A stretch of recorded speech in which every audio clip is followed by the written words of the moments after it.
Kung hindi pa ninyo pikiin, dayain ang talata ng Biblia, lilitaw yung Mateo 16:18 sa Confraternity Version. Mandaraya kayo eh. Para palitawin nyo na tinayo ni Kristo, Iglesia Katolika Apostolika Romana, sasabihin nyo, kayo totoo. Diba? Sinong mga apostol ang nagbuhat ng krus? Sinong mga apostol ang nagrosaryo? Sinong mga apostol ang nagpalagay ng abo sa noo na krus? Sino? Mga inimbento ninyong aral na sabihin nyo, kayo ang totoo. Kayo ang totoo na may maling aral, ang Iglesia ni Kristo, ang totoong tatag ni Kristo. Okay, time is up. So, I would like to clarify lang yung rules po natin kay Nice One. Pair.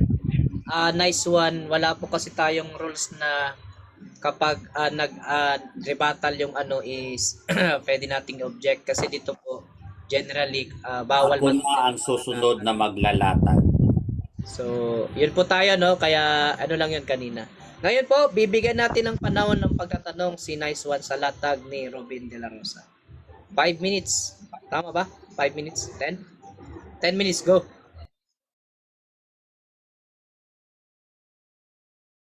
Ay, sorry, nakamute pala ako. Okay. Sabi mo kanina, sunod sa aking pangalan. Sinabi ni Kristo na sa pangalan ng kanyang iglesia. Saan mababasa sa Bible na sinabi ni Kristo na ang aking iglesia ay sunod sa aking pangalan? Ang pangalanan sunod sa aking pangalan. Saan? Talata, verbatim. Sa Efeso 5:32, dahil may kaugnayan si Kristo sa iglesia. Yung iglesia, katawan ni Kristo, Kolosas 1:18. Kaya iglesia ni Kristo. Anong objection? Ang hinahanap ko, yung sinabi niya, na sinabi daw ni Kristo na ang kanyang iglesia ay papangalanan sunod sa aking pangalan. Sinabi daw ni Kristo ito na sunod sa aking pangalan. Okay. Kaya hinahanap ko sa kanya itong term na ito na sinabi ni Kristo na sunod sa aking pangalan. Verbatim. Saan? Okay po. Verbatim daw. May counter ka, Mr. De La Rosa? Okay. Kung verbatim, wala. Pero yung talata na nagpapatunay, may kaugnayan si Kristo sa iglesia. Hindi sinabing may kaugnayan sa Katoliko. Bakit? Ang iglesia kasi ang ililigtas ni Kristo at hindi Katoliko. Kaya nga walang mababasang Katoliko eh. Next question. Okay, next question. Ginamit mo ang Mateo 16:18.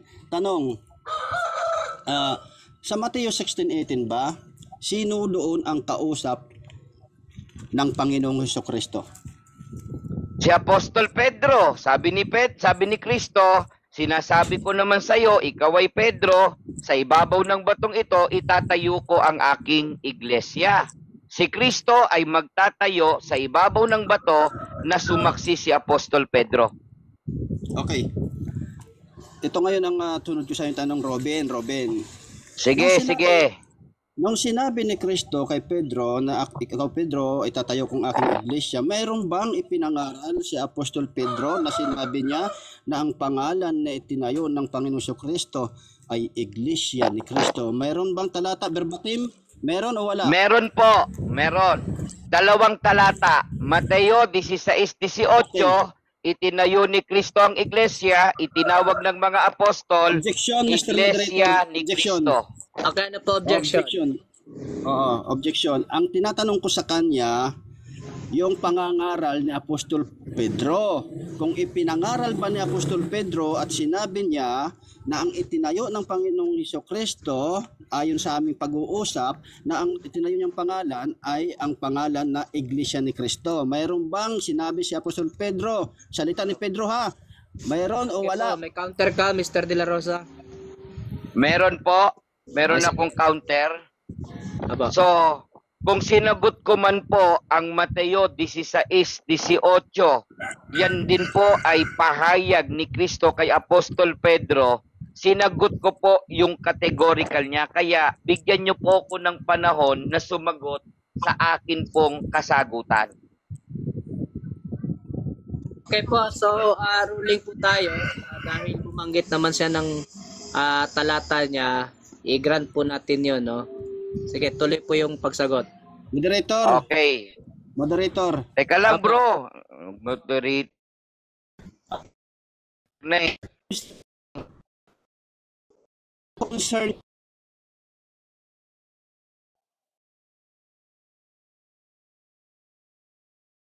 Tapos eh. Okay po. So, ang ruling natin, dahil ang tanong nyo po ay humingi kayo ng talata at nagbigay siya ng talata, so regardless, hindi man pasado dun sa panlasa nyo, nasa nakikinig na po yan. Mamaya, pwede nyo pong i-rebut yan. So, tuloy po sa 10 seconds. pa Praising natitira po God, Acts 2:47. Praising God and having favor with all the people, and the Lord added to the church daily such as should be saved. Sabi ni Apostol Pedro, mag-iglesia kayo para kayo maligtas. Ang sabi ni Apostol Pablo, iglesia ang ililigtas ni Kristo. Oh, next question.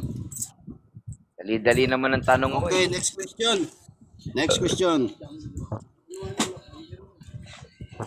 Oh, next Tanong ko sa'yo. question.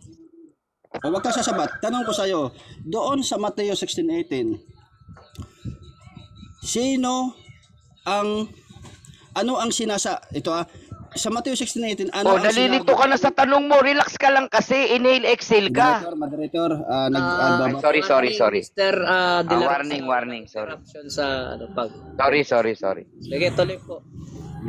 Ganito sa Mateo 16:18, ano ang sinabi diyan ng Panginoong Kristo? Itatayo niya ang iglesia o itatayo ko ang iglesia ni Kristo? Itatayo ko ang aking iglesia. Si Kristo nagsabi, kaya kay Kristo yung iglesia, itatayo ko ang aking iglesia ni Kristo. Kay Kristo ang iglesia, sunod sa kanyang pangalan, iglesia ni Kristo, hindi iglesia katolika, apostolika, romana. Next question. Next question. Ano ang wala diyan? Ano ang hindi mababasa diyan sa Mateo 16:18? Katoliko. Huwag ka muna sumagot, pabira. Ay, sorry.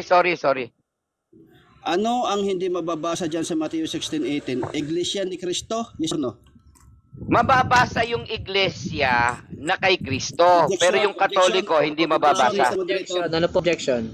Ang objection ko ay maliwanag po, no? Ganito, dahil ang po malinaw. So, ano ang hindi mababasa dyan sa Mateo 16:18?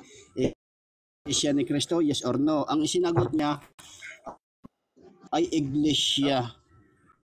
Okay, yes or no daw po. Yes or no muna siya. Okay, no. Pero kung uunain mo yung nagsalit Kristo, itatayo ko ang aking iglesyang kay Kristo ang kanyang itatayo, hindi iglesia katolika, apostolika, romana. Iglesia ni Kristo. Okay, next question. Doon sa Mateo 16:18, dahil si Pedro ang kausap ng Panginoong Kristo at hindi si Pablo, sino ang mas may otoridad na sabihin ang tunay na pangalan ng iglesia na tinayo ng Panginoong Kristo? O si Pedro? Both. Dahil ang mga apostol, sugo ang Diyos. Hindi magkakakontra yung sinabi ni Pedro na ililigtas ni Kristo yung nasa iglesia. Sinabi din ni Apostol Pablo, ang ililigtas ni Kristo ang kanyang iglesia. Natitiyak ko, hindi ang katoliko. Okay, next question.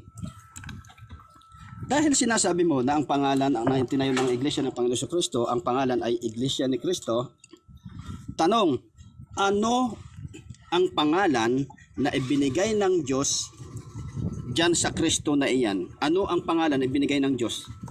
Kristo o Jesus? Kristo. Dahil nakasulat ang pangalang Kristo ibinigay sa sukat sa lahat ng pangalan na ikaliligtas. Kaya tama ang pangalang Iglesia ni Kristo, hindi Iglesia Katoliko.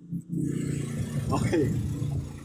Saan sa Bible na sinabi ng Diyos Ama na tatawagin ang kanyang anak sa pangalan Kristo?